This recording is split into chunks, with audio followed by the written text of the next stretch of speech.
February. Video timed at 2:39 in the afternoon, so we've got the live market at the present, and we've got the November wheat chart in front of us, and we've been watching this recovery since the low hit in the end of January, start of February, and obviously we've gained £7 a tonne, but unfortunately we've hit here dynamic support here, resistance here at the 60-day moving average, which is our green line here.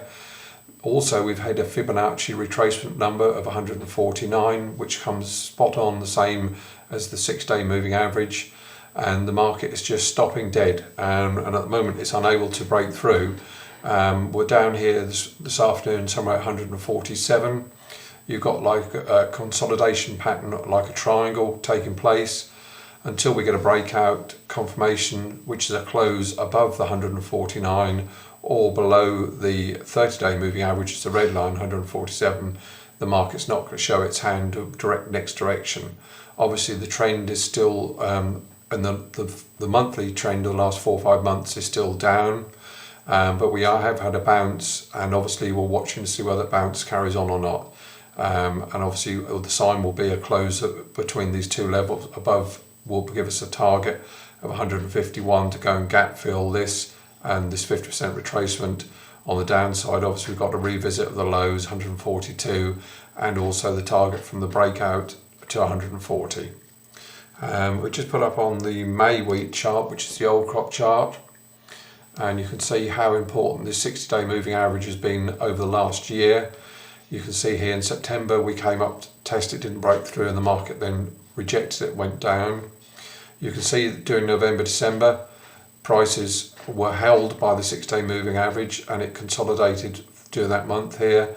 Then we got in December, it broke below it, and obviously then we had the big fall after Christmas. Now we've come up to test it right underneath it, hit it to the T at 158.40, that's on the old crop. Obviously at the moment we're finding support here at the old lows here, 156, and also the 30-day moving average. So crucial over the next week is to watch a close above these or below these, as with the new crop wheat, and that gives us direction for the next month.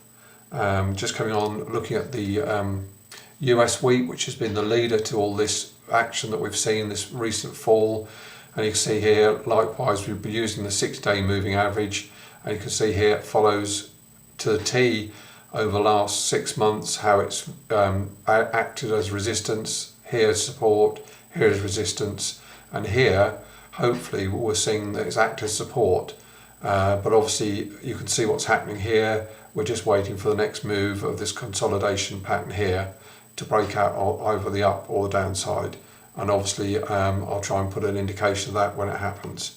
Then obviously just lastly looking at the oilseed rape market, and you can see here, oh, that's the weekly chart, we'll leave that for a moment.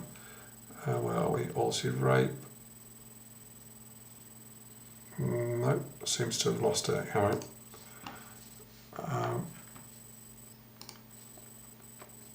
No, I'll just have to use the long-term oilseed rape chart here at the moment, and you can see how we've had such a recovery from this low during the end of 2013, start of 14, and you can see here quite clearly that we're now just coming up, breaking through the last resistance low here, which was June of 2012.